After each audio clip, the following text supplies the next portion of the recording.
Welcome. आइए आज की क्लास में हम लोग देखेंगे, हमारा टॉपिक नंबर 11 टॉपिक है दृष्टि दोष, आई डिफेक्ट्स। आँख के दोषों के बारे में पढ़ेंगे। पिछले क्लास में हम लोग क्या पढ़े थे? आँख के बारे में पढ़े थे। आँख का बाहरी संरचना पढ़े थे और आँख का इंटरनल स्ट्रक्चर भी देखे थे, आंतरिक संरचना देखे थे। अब हम लोग दृष्टि दोष देखेंगे। हम लोग मुख्य रूप से दो दृष्टि दोष के बारे में पढ़ेंगे, बाकी उतना इम्पोर्टेंट नहीं है। दो के बारे में ही पूछा जाता है पीएटी में।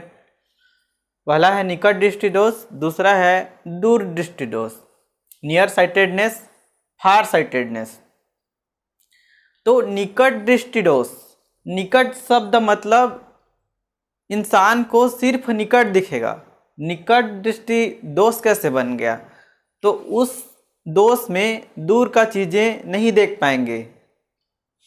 नियर साइटेडनेस, नियर का ही चीज़ दिखेगा, दूर का चीज़ नहीं दिखेगा, तो ये एक समस्या बन जाती है। ये वाला समस्या एकदम आम है। ये वाला समस्या मतलब छोटे बच्चों से लेकर हर किसी को हो सकता है ये वाला समस्या। और इसके विपरीत है दूर दृष्टि दोष, फार साइटेडनेस। दूर देखना, फार देखना क्या बन गया है? समस्या बन गया है। ऐसे लोगों को पास की चीज़ें नहीं दिख पाती हैं। ऐसे पढ़ते हैं बुक लेके, तो उन लोग को ना ऐसे करके देखना पड़ता है। ज़्यादा एज वाले लोग को देखे होंगे, मतलब 40-45 से ऊपर वालों को ये समस्या नॉर्मली, मतलब बच्चे लोग को भी हो सकती है, इन जनरल बता रहा हूँ। ये समस्या बड़े लोग को ज़्यादा होता है, ज़्यादा उम्र वाले लोग को। ज़्यादा उम्र वाले लोग को तो दोनों का कॉमन, मतलब दोनों मिला के भी होता है। पास का भी नहीं दिखता है, दूर का भी नहीं दिखता है, तो उन लोग बाईफोकल वाला लेंस यूज़ करते। मैं बता रहा हूँ करके। अब निकट दृष्टि दोष का सुधार कैसे होता है? तो निकट दृष्टि दोष के लिए अवतल लेंस का प्रयोग होता है उनके चश्मों में, मतलब कॉनकेव लेंस। दूर दृष्टि दोष का सुधार कैसे होता है? तो उत्तल लेंस का प्रयोग करके पास की चीजें देखी जाती हैं, कॉन्वेक्स लेंस। ये सुधार हो गया। अब देखते हैं इसके कारण। इसका दूसरा नाम पहले देख लेते हैं, उसके बाद कारण। इसको बोलते हैं, निकट दृष्टि दोष को बोलते हैं मायोपिया।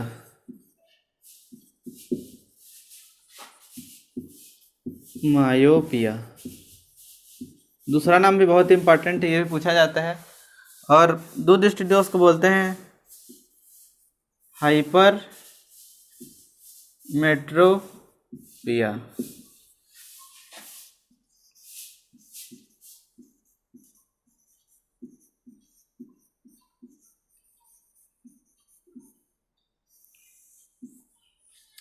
अब इसका हम लोग कारण देखते हैं।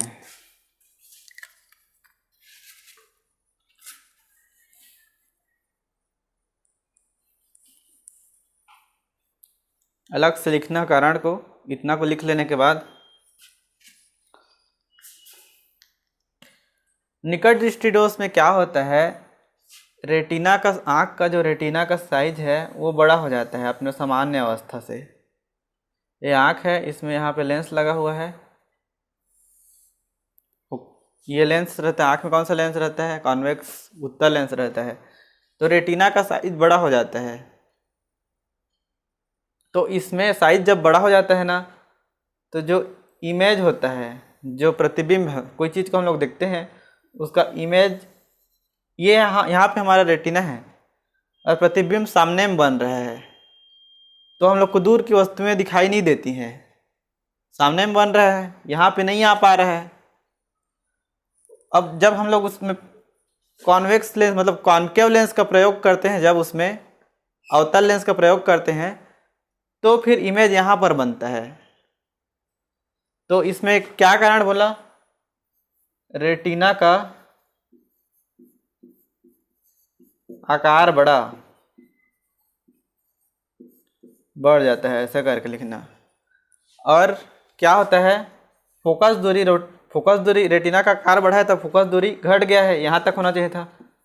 फोकस दूरी कम हो गया है, फोकल लेंथ लिख लेना इंग्लिश में।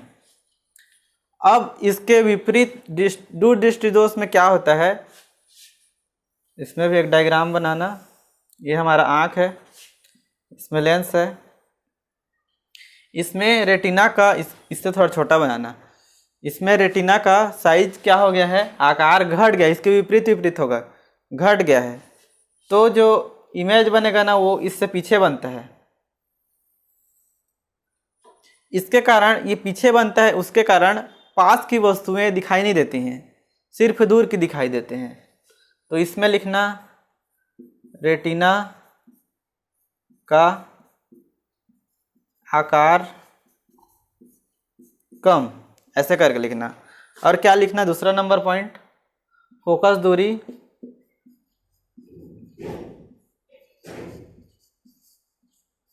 बढ़ जाना। ऐसे एरो एरो करके लिखना, याद रहेगा, ऐसे ऐसे कर देना। बस आपके नोट्स में इतना रहना चाहिए, आपको समझ में आ जाएगा, आपको पूरा कहानी नहीं लिखना है। अब इसके बाद हम लोग देखते हैं नेक्स्ट टॉपिक। अब हमारा अगला टॉपिक है फोटोग्राफिक कैमरा, हिंदी में उसको बोलते हैं प्रकाशीय कैमरा। फोटोग्राफिक कैमरा करके भी जरूर लिखना, फोटोग्राफिक कैमरा करके पूछ सकते हैं, इसी को हिंदी में करके पूछ सकते हैं। तो आइए देखते हैं इसका चित्र, डायग्राम देखते हैं फोटोग्राफिक कैमरा का। इसमें सबसे सामने में क्या बना हुआ है, सबसे सामने में है लेंस। आँख में क्या होता है, कंपेयर करो, आँख में सबसे सामने में होता है कार्निया। और उसके बाद क्या है, यहाँ पे शटर बना हुआ है, डायफ्राम है, डायफ्राम। इसको ये सब हिंदी में भी ना वैसे ही लिखते हैं, डायफ्राम करके लिखना, शटर को शटर करके लिखना। और लेंस कौन सा प्रकार का होता है, उत्तल, कन्वेक्स लेंस, उत्तल लेंस। अब इसमें आने वाली प्रकाश की मात्रा को कौन कंट्रोल करता है, तो यहाँ पे डायफ्राम कंट्रोल करता है। और वहाँ पे क्या होता था, डायफ्राम, ये जो होल बना हुआ है ना, इसी में रहता है डायफ्राम, होल भी, इतना को होल भी बोलते हैं। तो डायफ्राम कंट्रोल करता है आने वाले लाइट को। और उसमें कौन कंट्रोल करता था, प्यूपिल, ठीक है, आँख में प्यूपिल कंट्रोल करता था। अब इसके अंदर में क्या है, फोटोग्राफिक प्लेट, प्रकाशीय प्लेट भी बोल सकते हैं, फोटोग्राफिक प्लेट भी बोल सकते हैं। हिंदी में इंग्लिश का ही करके लिख सकते हो तो भी कोई दिक्कत नहीं है। तो इसमें क्या होता है, इसमें इमेज बनता है, इसका ये कोई ऑब्जेक्ट है, कैंडल है, इसका यहाँ पे प्रतिबिंब बनेगा फोटोग्राफिक प्लेट में। कैसा बनेगा, तो उल्टा बनेगा, वास्तविक और उल्टा।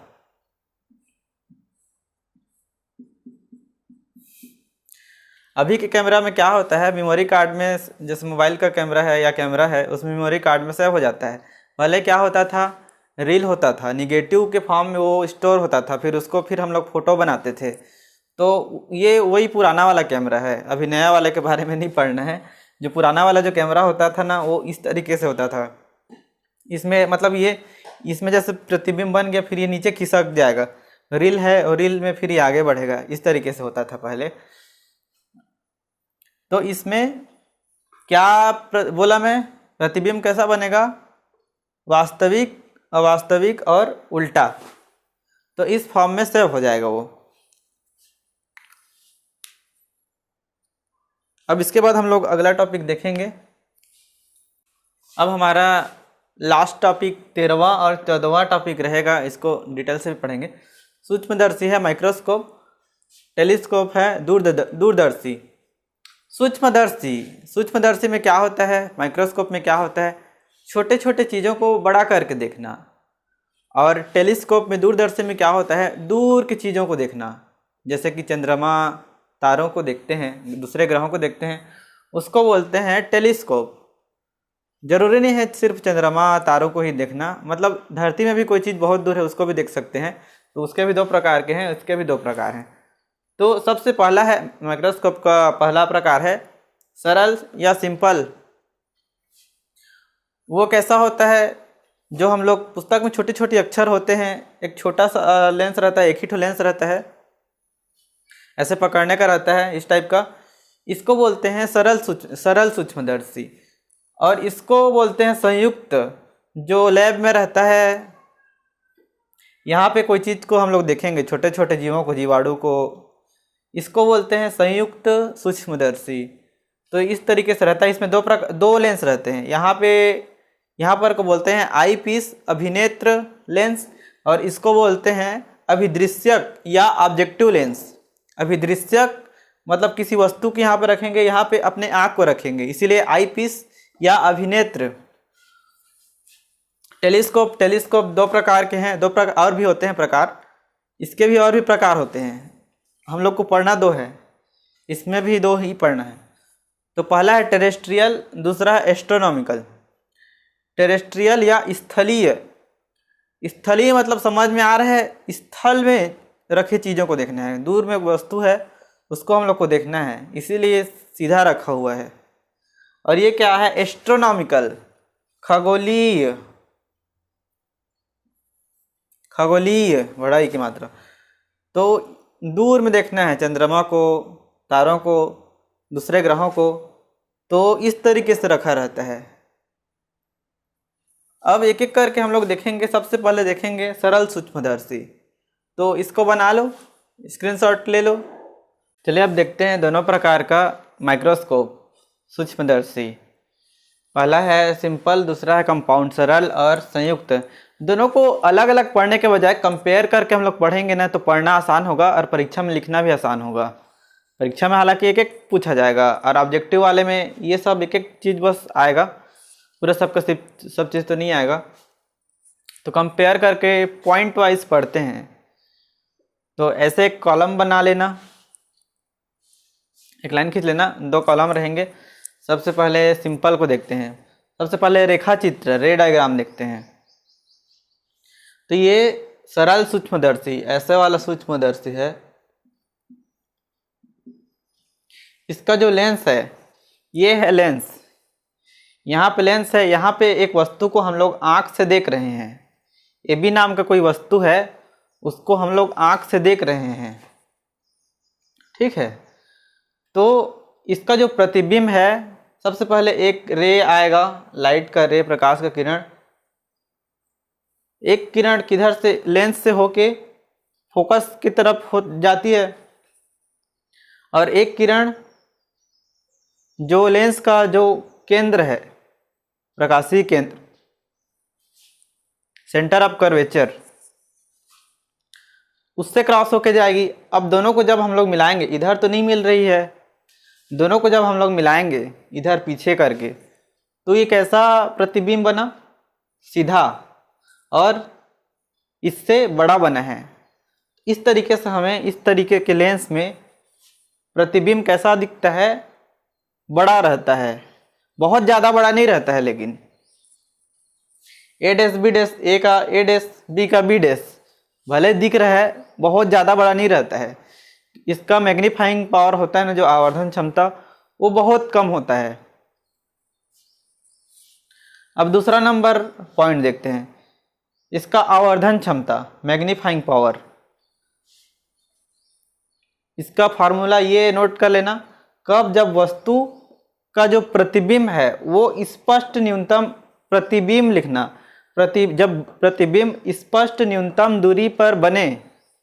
और दूसरा नंबर पॉइंट, आपको ये सब का डेरिवेशन नहीं लिखना है। आप लोग एग्रीकल्चर वाले हो, फिजिक्स जिन लोगों को साइंस स्ट्रीम से पढ़ते हैं ना, उसमें फिजिक्स में पढ़ते हैं, उन लोग को ये सब का डेरिवेशन, आपको ये सब करने की ज़रूरत नहीं है। आपके बुक में दिया हुआ है, लेकिन ये सब बताने की ज़रूरत नहीं है। परीक्षा में आगे इसके बारे में, सरल सूक्ष्मदर्शी के बारे में लिखो करके, तो रे डायग्राम बनाना, इसको मतलब इतना ही नहीं लिखना है, इसको समझा के लिखना, प्रतिबिंब ऐसा बन रहा है करके, और इसको बता देना ये क्या क्या चीज़ है, उसको बता देना। तो ये जो डी है ना, वो स्पष्ट न्यूनतम दूरी है जहाँ, और ये जो एफ है वो इसका फोकल लेंथ है। अब ये प्रतिबिंब जब अनंत बार बने तो उसका फार्मूला है m बराबर d/f। अब देखते हैं संयुक्त सूक्ष्मदर्शी में कैसे बनता है। पहले रेखा चित्र देखेंगे, रे डायग्राम। इसमें क्या हो रहा है, इसमें ये ऑब्जेक्ट है ए और बी। ये थोड़ा सा कचड़ा लग रहा है ये वाला डायग्राम, लेकिन देखते हैं कि करके समझते हैं। स्टेप वाइज समझोगे तो समझ में आ जाएगा। ये ऑब्जेक्ट है, ये ओ, इसका सेंटर को हम लोग ओ से, ये ऑब्जेक्टिव लेंस है। ऑब्जेक्टिव मतलब क्या बोला, अभिदृश्यक, और ई अभिनेत्रक, नेत्र के पास है, और ये ऑब्जेक्ट के पास है, मतलब वस्तु के पास है, और ये आँख के पास है, आई के पास है। तो ये लेंस इतना समझ में आ गया, ऑब्जेक्ट और आई। अब ये कैसे बन रहा है उसको देखते हैं। सबसे पहले जैसे कि इसमें गया था फोकस, ये फोकस है, वैसे ये ऑब्जेक्टिव लेंस का यहाँ पे दो प्रकार का फोकस है। ये एफ नॉट लिखा है, एफ ओ लिखा है, वो ऑब्जेक्टिव का फोकस है, और ये आई पीस का फोकस है। तो ऑब्जेक्टिव का फोकस, तो इसमें सबसे पहले जो लाइट रे है वो आ रही है, ऐसी दो प्रकार का बनाएंगे।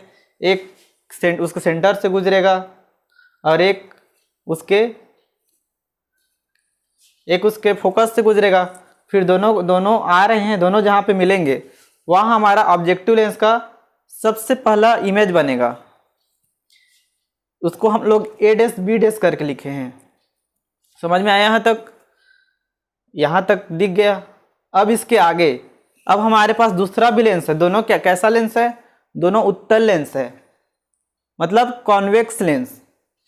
अब यहाँ पे ऑब्जेक्ट है हमारा, अब इसका क्रॉस होगा फोकस से और केंद्र से क्रॉस होगा, इधर आके तो मिल नहीं रहा है, तो हम लोग को मिलाना पड़ेगा इधर।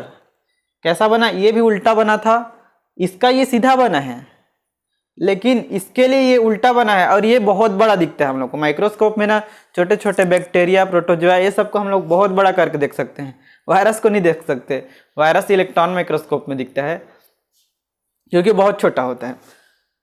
ए double dash B double dash बन गया, तो सबसे पहले इसका बनाना है ये, फिर इसका बनाना है ये। तो इस तरीके से ये डायग्राम बन गया। अब इसका आवर्धन क्षमता का सूत्र देखेंगे। m बराबर, ये स्पष्ट न्यूनतम दूरी के लिए m बराबर v0 बटे u0 एक धन d बटे एफ ई। ये क्या है? एफ ई क्या है? तो ये वाला फोकल लेंथ है। u0 क्या है? तो ऑब्जेक्ट से लंबाई है। और v0 क्या है? तो ऑब्जेक्ट, ये वाला जो इमेज बना है ना, इसके लिए जो इमेज, जहाँ पे इमेज बना है ये u0 है, ठीक है। और डी क्या है? जहाँ पे फाइनल हम लोग का इमेज बना है, कहाँ पे? स्पष्ट न्यूनतम दूरी पर। अब दूसरा फार्मूला यह है u0 बाई u0। ये दोनों फार्मूला में बस इतना ही अंतर है, यहाँ पर 1 प्लस डी एफ लिखा रहता है, 1 प्लस डी बाई एफ, और यहाँ पर डी बाई एफ डायरेक्ट, तो ये डायरेक्ट मल्टीप्लाई रहता है। इतना ही बस अंतर है। अब इसके बाद हम लोग नेक्स्ट चीज़ देखेंगे। अब संयुक्त जो सूक्ष्मदर्शी है उसमें एक तीसरा पॉइंट भी देखना, वो इस साइड नहीं है। नलिका की लंबाई, नलिका उस वाले में नहीं होती है, ये वाले में नहीं होती है, लेकिन इसमें नलिका होती है। जो ऑब्जेक्टिव लेंस और आईपीस दोनों के बीच में जो नली होती है ना, उसकी लंबाई। तो स्पष्ट न्यूनतम दूरी वाले केस में नलिका की लंबाई ये हो जाएगी, और अनंत के लिए ये हो जाएगी। तो इसको भी उस टेबल में नोट डाउन कर लो। अब इसके बाद आगे हम लोग देखेंगे दूरदर्शी। लास्ट टॉपिक है और पूरे इस चैप्टर का लास्ट टॉपिक है टेलीस्कोप। दूरदर्शी दो प्रकार बताया था, एस्ट्रोनॉमिकल और टेरेस्ट्रियल, खगोलीय और स्थलीय। तो उसमें हम लोग को रे डायग्राम नहीं देखना है, और ये आपके 12वीं की परीक्षा में आता भी नहीं है ये, क्योंकि आपके 12वीं के सिलेबस में ही नहीं है, ये सिर्फ पीएटी के सिलेबस में है। तो आपको इन फार्मूला का बस ध्यान रखना है। तो ये फार्मूला को लिख लो, मैं समझा रहा हूँ।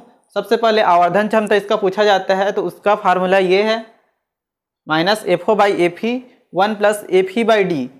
ये कौन से केस में? केस को जरूर लिखना है। ये जब वस्तु स्पष्ट न्यूनतम दूरी, वस्तु का प्रतिबिंब ना, जब वस्तु का प्रतिबिंब स्पष्ट न्यूनतम दूरी पर बने, और ये जब वस्तु का प्रतिबिंब अनंत पर बने, उसके लिए फार्मूला है।